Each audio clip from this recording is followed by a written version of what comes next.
เอาให้ไปก่อนอยู่ยายยังไง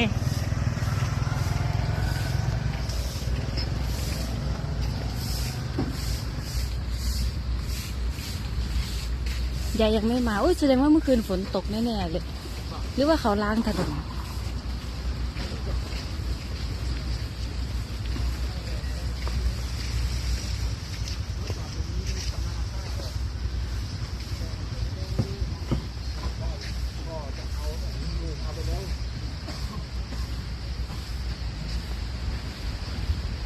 ว้าว อากาศดีแต่เช้าเลยเดี๋ยวจะได้มีโอ้น้ำขึ้นเยอะ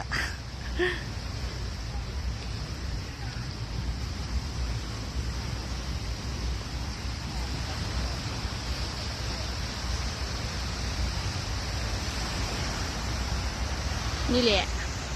ถึงแล้วทะเลมีบานาน่าโบ๊ทด้วยโอ้โห